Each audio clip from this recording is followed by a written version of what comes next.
two truths, otherwise known as the dichotomy of truth, where two opposing truths or conditions appear to exist at the same time in relation to the same thing.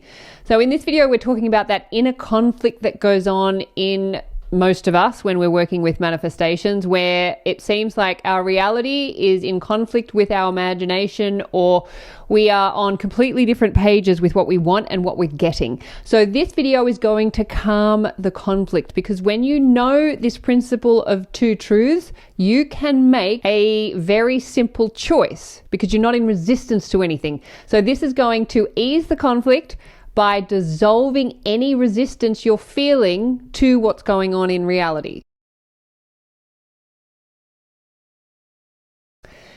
Hi. I could start this video again, but I'm just going to keep going. My name is Hedley. If you would like to know more about me, you will find more info below this video. I probably should start this again. I'm just going to keep going.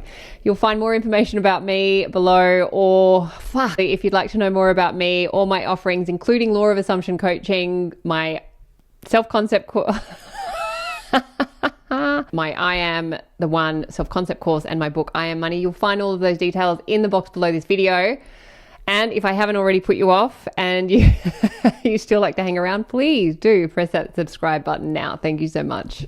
Isn't it wonderful on those days where you just feel a little bit off? It's okay. You just still show up anyway. I'm actually feeling really good, but I've definitely got stuff going on, and that's okay. It's okay to not always have your shit together. I actually just wanted to do this video in the state that I am, because it just goes to show that we all have the days where we're not feeling, even though I feel great, it's just that I feel like, and I'm just going to keep going, because this is something that I really, really, really am so excited to share. I know that I say that with every video, but that's because I am excited about everything that I share in these videos, and this is no different. So this is called Two Truths, which I have always called the dichotomy of truth. So that, and I don't even know how I know this, I just have always known this, that there are always two truths to everything.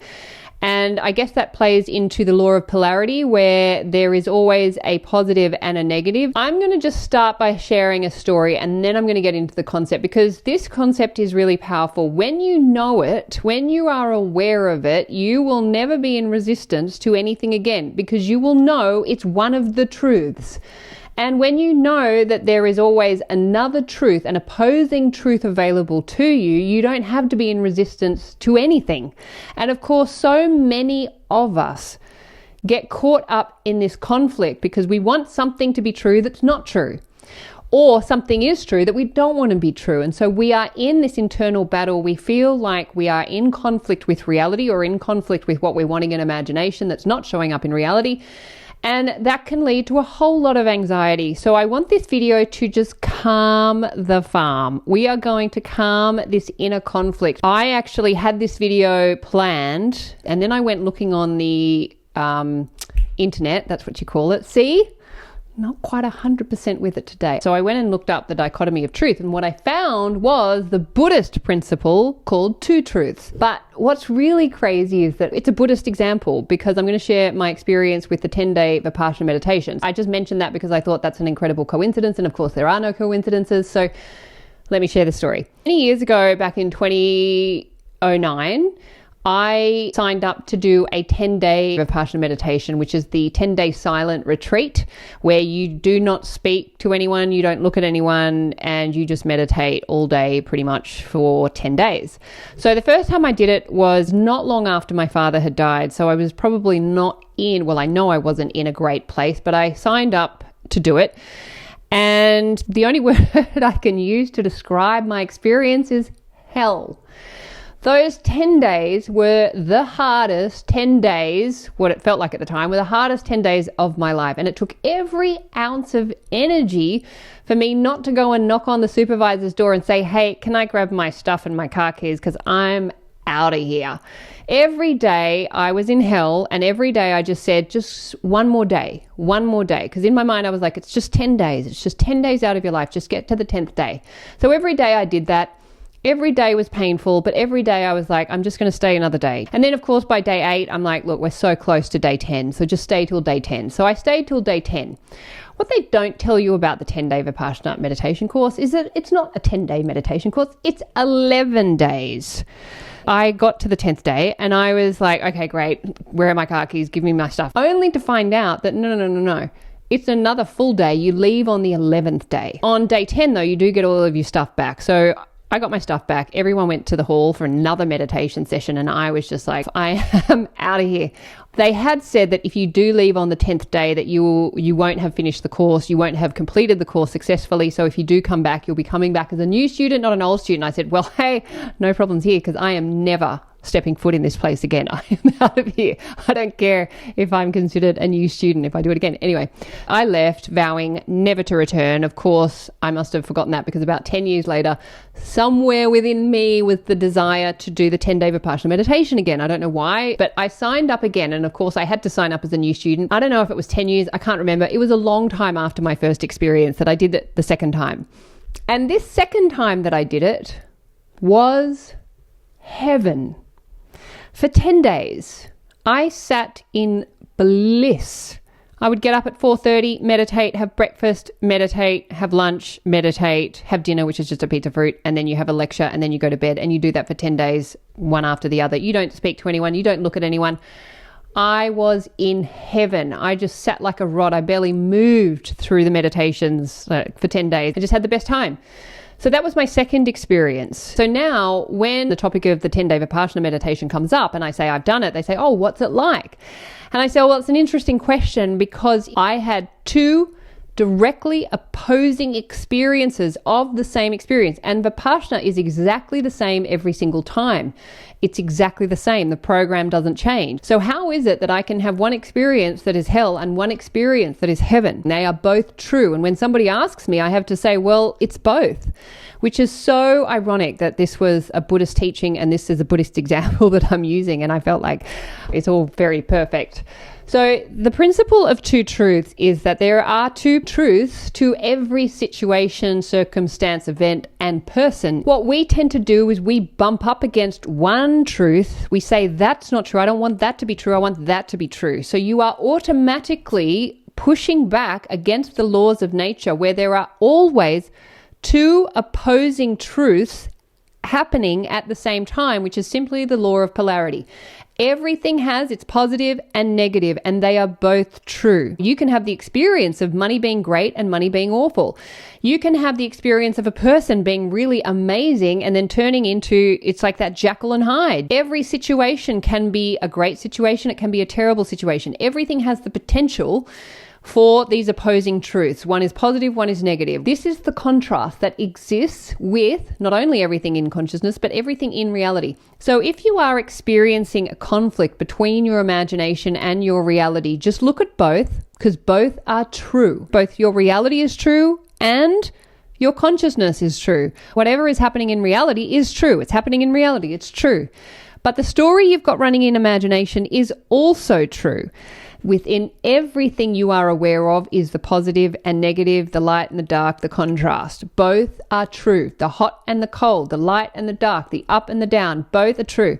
Another example of this is I'm tall. In reality, I am tall. That is true. That is a truth I spent much of my life in resistance to. Go, I don't want to be tall. I don't want to be tall. I'm too tall. I'm this, I'm that. So I was in resistance to the truth of I am tall. Now, what was interesting, when I claimed I am short, the resistance to being tall dissolved because I am both tall and short. It was just that I had become so identified with the truth of being tall that I forgot there is also an opposing truth where I am short. Now, on my 18th birthday, I went out with the San Diego Chargers back in, this is a long time ago, so it's not today's team, but I was the shortest person in that group. Maybe not, I was not that much shorter, but I was definitely the shortest. But I had the experience of being short. Therefore, it is a truth. And of course, even if I hadn't had that experience, it's still a truth because there's still an opposing force that enables me to be tall. I can't be tall unless short is available to me. So I am both tall and short. And as long as I am accepting that both truths exist at the same time, I get to be the commander of my experience. So I just commanded that I am the perfect height. And then since commanding that, I haven't had anything reflected back in my reality that kind of triggers me or makes me think that I'm too tall or this or that. It's just gone. It's just completely dissolved. So I want you to look at your reality, anything that you are experiencing at this point or something that you're working on that hasn't come into manifestation, and look at your reality and what it's telling you. It is true. And just affirm the truth of it. Imagination is true and reality is true. Both of these are true. Then you have choice, and then you can take your awareness and direct it to the truth that you would like to experience in reality. So if the truth is not in reality, then you must point your awareness to the truth in imagination. They're both true. By you saying, this is true and this is what I'm choosing to be true, you're not saying that reality isn't true. Therefore, you're not in resistance to it. You're not fighting it. You're not pushing back on it. And that pushback is what keeps it in play. The more you resist something, the more it comes closer to you. So when you accept that, yes, reality is true and also my imagination is true, the story that I'm telling is true and this story is also true, I get to choose which story I'm directing my awareness to, and I am not in conflict. There is no conflict within me. And this is the beauty of this principle. When you accept that there is only truth, there is only truth.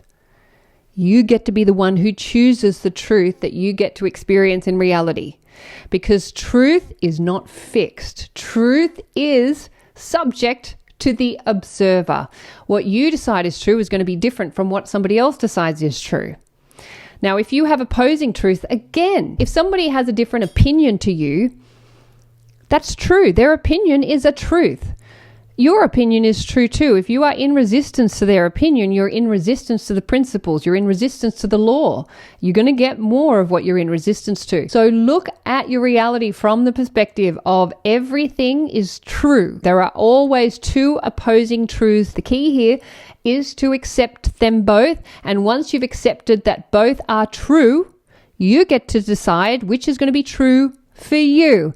That's where you get to command your reality into existence from that place of neutrality. As long as you're accepting that everything is true, you get to decide what is true for you. If somebody said something to you that you don't like, it is true. However, there is also an opposing truth, and you get to decide which one you'd like to experience more of. But as soon as you start going, no, that's not true, no, that's not true, no, that's not true, you are now in resistance to what is, and you will get more of what it is that you are not wanting to experience. So accept it all, allow it all in. It's all true. It's all true. And there is always another truth to whatever that truth is. You get to choose. So play with that one, and thank you for sticking with me today. Check out the video that I'm putting up here, Never Manifest the Opposite Again, and have a wonderful week. I'll see you. I'm losing my way again. I'll see you when I see you. Lots of love. Bye.